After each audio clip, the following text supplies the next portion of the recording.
네, 안녕하세요. 지금까지 쭉 자료를 만들어서 여러분들한테 이제 진리라는 그 우리의 말씀을 가지고 여러분들한테 말씀을 드렸는데, 오늘은 저의 그 신앙 간증은 아니고요. 간증하자면 굉장히 긴데, 그 상황에 맞춰서 간증해야 되고, 오늘은 이제 주일을 맞아서 하나님을 찾아가는 제 개인적인, 그 여정에 관한 이야기를 좀 드리려고 해요. 그래서 뭐 저에 대한 거 설명해봐야 무슨 의미가 있겠습니까? 단지 제가 오늘날 이제 이 많은 뭐 얼마나 많은 사람들이 이제 신앙 안에서 뭐 나름대로 이제 뭘 갖춰가겠습니까? 근데 그와 같은 여정 중에 지금까지 이제 저를 이렇게 괴롭혔다고 그러나 그리고 이제 깨닫게 된 내용을 가지고 오늘 주일날 아주 짧게만 얘기를 하려고 해요. 먼저 기도하겠습니다. 하늘에 계신 우리 아버지 감사합니다. 무엇이든지 우리에게 유익되는 것으로 아버지 우리의 입을 열 줄 믿사오. 아버지 이 가는 길에 아버지 같이 동참하며 우리 하나님의 뜻하신 바에 그 깊은 것이 무엇인지를 깨닫는 또 서로 알고 나누는 그런 시간이 되게 도와주옵소서. 이 모든 것 우리 주 예수 그리스도 이름으로 기도드렸사옵나다. 아멘. 저는 이제 뭐 제 나이가 아이고 잠깐만요. 네, 제 나이가 인생을 이제 반추하는 나이가 됐잖아요. 저도 이렇게까지 될 줄은 몰랐었는데 옛날에는 이제 끊임없이 이 나이가 되면 뭐 무엇이 되겠다 이런 이제 꿈을 가지고 인생을 살아왔죠. 그런데 이제 많은 사람들이 인생 속에서 어떤 여정을 거쳐가잖아요. 자기 나름대로 뭐 잘 되겠다고 이제 많은 노력들을 하지 않습니까? 특히 저 같은 경우는 이제 그 고등학교 입시도 있었고 또 대학교 입시는 물론 당연히 있지만 그리고 실질적으로 굉장히 그 운이 좋았어요. 지금 대학은 뭐 우리 때에 비하면 뭐 말도 못하게 넓은 거죠.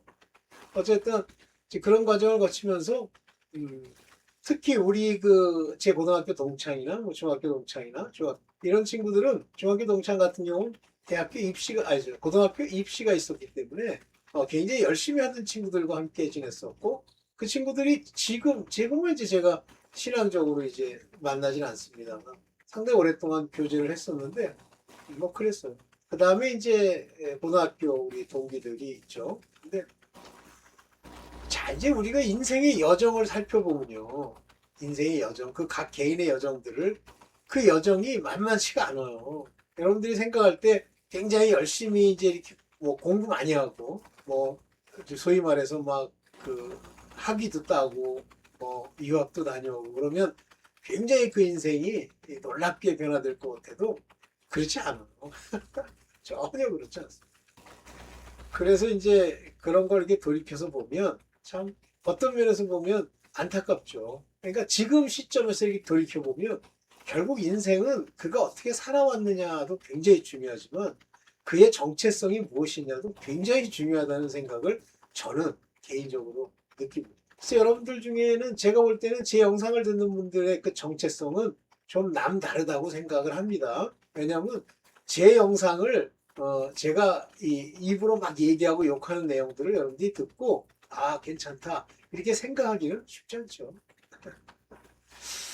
제가 이제 저도 뭐 제 사실 목사들이 뭐 어떤 정도인지는 몰랐고 설마 뭐 목사들이 나름대로 이제 인생을 이렇게 살면서 설마 뭐 사람들 앞에 설교한다 그러면서 뭐 지옥 갈 사람 만들겠느냐 이렇게 생각을 했는데 뭐 그렇게 생각하면서 이제 살아왔는데 목사들을 이렇게 조금 조금씩 겪어보면서 느낀 게 뭐냐면 제가 뭐 이제 한 30, 저는 이제 목사들을 만나기 시작한 게 30대 거의 그뭐한 38 이때부터 이제 이렇게 만나기 시작했으니까 그 전까지는 못 봤었어요. 근데 그때 이렇게 만나면서 본 목사들이 생각 같지 않은 거예요.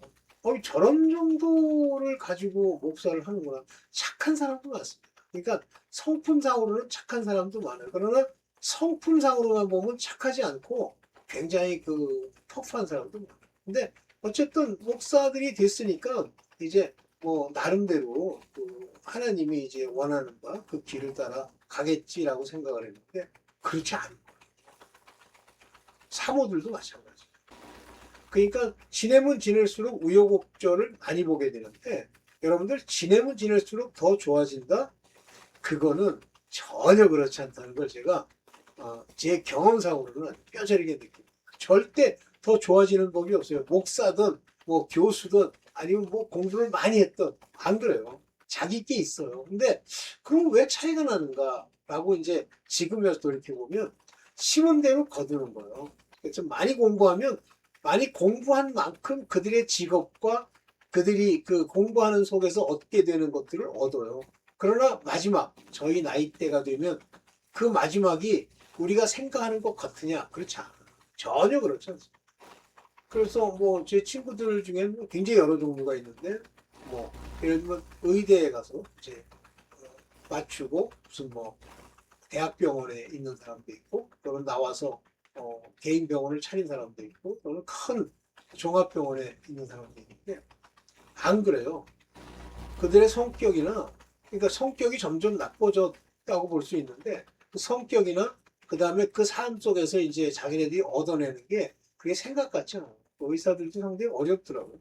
또 그 외에 변호사 또는 뭐 판사 많이 있죠. 근데 제가 판사들이나 이제 검사들 우리 주변에 있는 후배들 경우 느끼는 게 뭐냐면 검사들이 된 사람들이 있어요. 근데 사람이 좋아 보이지가 않는 거예요.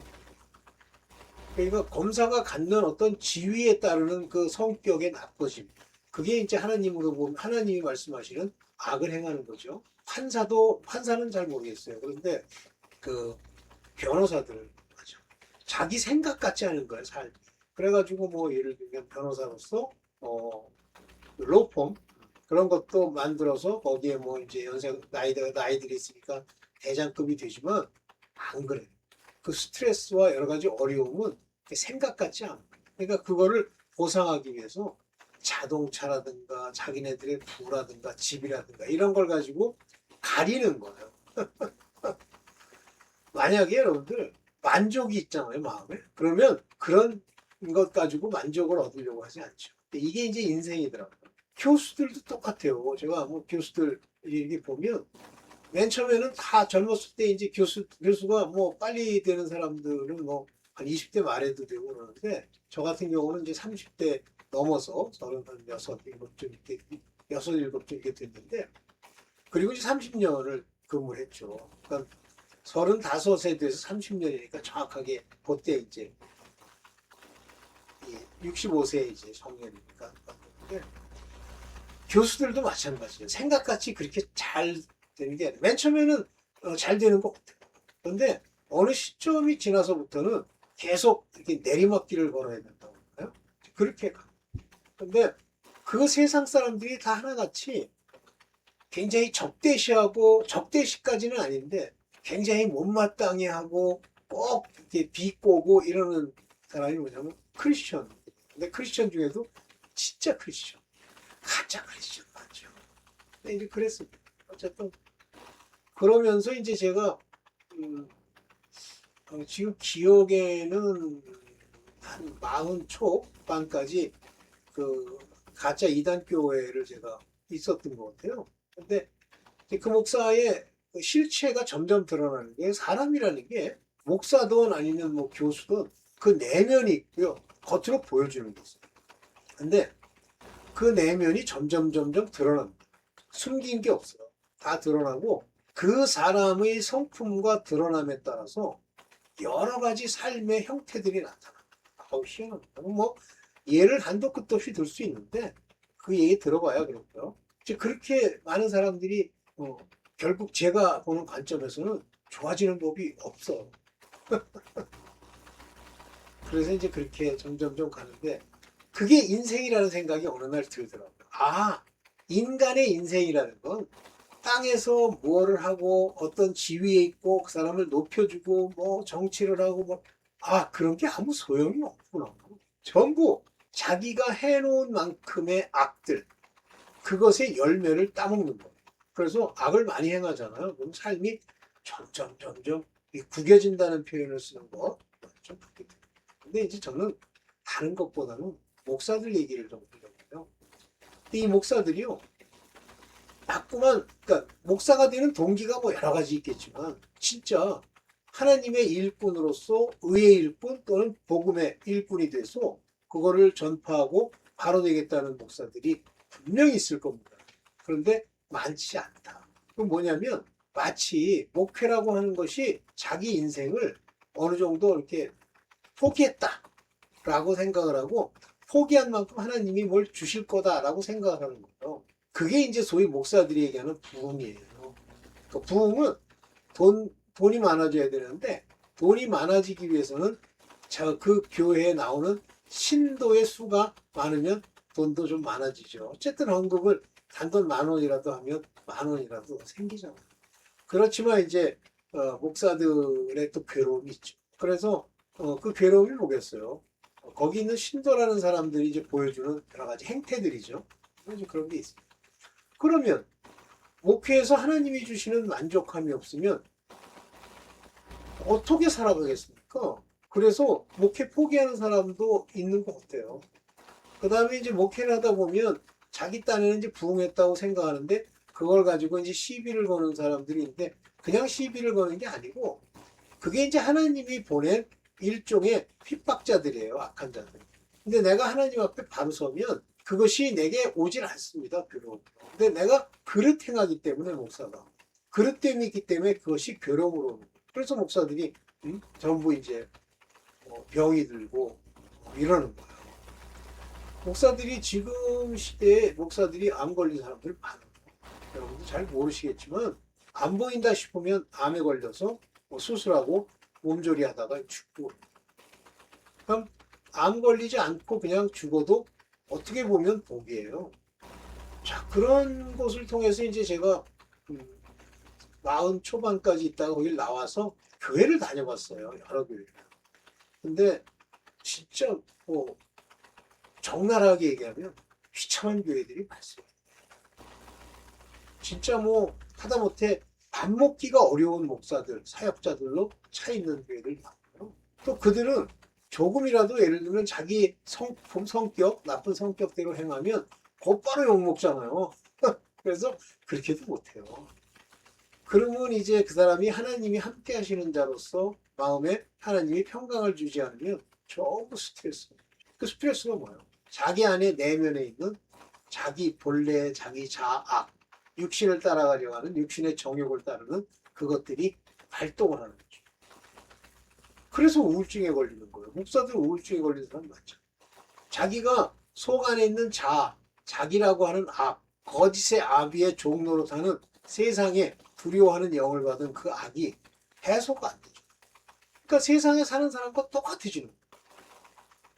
물론 안 그런 사람도 있죠. 하나님이 그를 보내서 진짜 최선을 다해서 굉장히 열심히 그 길을 걸어가는 사람도 있는데 많지 않다는 거예요. 또 많지 않아야 돼요. 막 그게 버글버글 한다 그러면 뭔가 이제 문제가 있는 거죠. 이게 이제 인생이더라고요. 저 같은 경우는 저도 뭐 그런 속에서 이제 살아갔는데 성경에 이런 말이 나와요. 그 메인 베블링이라는 단어를 영어로 쓰는데 메인이라는 건 허탄한 거죠. 자꾸 허탄한 거예요. 그러니까 허무한 거예요. 제가 한번 간증을 드린 적이 있는데 어느 날부터 사람들이 하는 이야기가 전부 허무하게 들려요. 그리고 제가 교회를 제대로 가려고 하면 친구를 만나서 뭘 한다? 그건 불가능해지더라고요. 하나님이 막으신다는 표현이 너무나 맞는데 그런데 나중에 거기에 벗어나서 이제 당시에 그 우리 한국식의 친구라는 애들을 쳐다보면 전부 상태가 안 좋은 거예요. 첫째는 이제 돈이에요. 돈 때문에 상태가 안 좋아지고 둘째는 음행입니다. 전부요. 말로는 뭐 결혼 생활 어쩌고 하지만 꼭 못된 짓 하는 그런 거를 즐기는 사람 다 부모가요. 그 부모가 그 짓을 많이 할수록 뭐 예를 들면 아버지면 아버지, 엄마는 어머니는 그런 일이 별로 없을 텐데 그러면 그 자녀들이요 반드시 음란의 정욕이 떠나지 않습니다. 그리고서 이제 그걸로 가장 대표적으로 얻는 병이 이제 폐병? 얼마 전에 이제 옛날에 그 전병훈인가 뭐 그런 목사가 하나 있었어요. 근데 그게 이제 삼일교회라고 어디 있죠? 저기 삼각지에 있는 그 삼일교회라는 곳을 담당하다가 막 온갖 못된 짓을 그 자매들한테 하다가 이제 결국 쫓겨났죠. 그 사람이 최근에 다시 이제 이슈가 돼서 올라오는데 보니까 폐암에 걸렸더라고요. 그리고서 이제 그 폐암을 수술하고 이제 나이는 뭐 저랑 비슷하진 않은 것 같은데 하여튼 저보다 한 3, 4년, 5년 이렇게 아래쪽 사람 같은데 어쨌든 60대가 이제 넘었죠. 중반쯤 됐는데 그렇더라고요. 그래서 제가 뭐 정확하게 뭐 그런 음란 짓을 하면 뭐 그 폐병에 걸린다. 그건 뭐 제가 보장할 수는 없지만, 그러니까 그렇다라고 제가 단언할 수는 없지만 보편적으로는 그렇더라고요. 그 여자들도 마찬가지. 그 학교 선생님이 갑자기 어디죠? 그 애들 수학여행을 갔다 와가지고 입원했는데 혼수 상태로 입원했어요. 근데 그 입원한 사람의 병명을 보니까 폐암이에요. 그때까지 몰랐나 봐요. 그런데 이 폐암이 서티 폐암은 뼈로 이렇게 전이가 된다고요. 그래가지고 그분이 뼈로 전이가 돼가지고 혼수 상태에 있다가 그냥 죽었어요. 근데 그 남편 되는 분을 뭐 제가 개인적으로 잘하는 건 아닌데 뭐 그랬어요. 우리 옛날에 뭐 학회할 때 뭐 어디서 왔다 갔다 한다. 근데 그 말을 듣는 순간 말을 못하는 거예요. 여자 선생님이셨어요. 고등학교보다 중학교. 음란 짓을. 뭐 하여튼 그런 거죠. 그러니까 여자는 참 많지 않아요. 폐병에 걸리는. 여자들은 이제 뭐 유방암에 많이 걸리죠. 그 유방이라고 하는 것 자체가 여러 가지 의미가 있기 때문에 성적인 문제라고 발견했죠. 그래서 남 미워하면서 성적인 문제에 확실치가 않다 싶으면 유방암에 걸려요. 어쨌든 그와 같은 병들이나 이런 것들이 이제 목사들한테 많이 오죠. 그런데 이제 더 답답한 건 뭐냐면 그런 증상이 이렇게 나타나잖아요. 그러면 떠나야 됩니다. 불의와 죄악이 이렇게 물들어 있는데 그들과 교제하잖아요. 그러면 그 교제한다는 의미가 뭐냐면 영적으로는 동일한 인물이라고 하는 것에 대한 표현입니다. 그러니까 여러분들 친구들이 있으면 그 친구들을 살펴보면요. 그 친구가 여러분 눈에 저건 좀 안 좋은 것 같은데 그러면 그게 내게 있어요. 근데 그게 이제 없어지잖아요, 내게서. 회개하고 아버지께서 이제 내 죄를 없이 해주시면 그가 이상하게 잘 안 맞아요. 영적으로도 안 맞고 그래서 떠나게 됩니다. 관계가 이렇게 무너지고. 그래서 이런 걸 보면서 제가 바라볼 때 제일 문제가 되는 경우가 뭐냐면 자기가 다닌다는 그 교회 건물에 앉아있는 목사예요. 그 목사가 엉터리로 가리키죠. 그러면 거짓 지식에 물드는데 그 거짓 지식들은요. 처음부터 믿음이 있는데 거짓 지식이 들어오는데 거길 안 떠나잖아요. 그럼 믿음이 무너집니다. 성경에 무수히 많이 나오는 거예요. 믿음이 무너지는 과정이라는 건 거짓과 접하고 거짓을 내 것으로 가지고 있기 때문에 그래요. 그러면 거짓이라는 건 하나님이 그에게 지켜주시지 않는 한 없어지지 않아요. 그럼 여러분들이 이렇게 생각할 때 아이고 이런 거짓말 정도는 할 수 있겠지. 그러면 간 거예요. 대표적으로 가끔 보면 거짓말을 이렇게 쉽게 하는 사람들이 있어요. 그 순간을 모면하려고 그러면서 그를 위해서 내가 이렇게 한 거다. 아니에요. 그 본질은 그 사람의 본질은 그 아비가 거짓의 아비, 사단 그런 점을 좀 여러분들이 조심하길 바라고 오늘은 그냥 두서없이 제가 이제 무슨 얘기를 이렇게 좀 나누는 건데 그냥 그저 넋두리 정도로 들어도 되세요. 그런 정도로만 얘기하고 오늘 마치겠습니다. 여러분들이 각자 주기도문 하시고 오늘 주일날 드리는 말씀 마치겠습니다. 네, 감사합니다.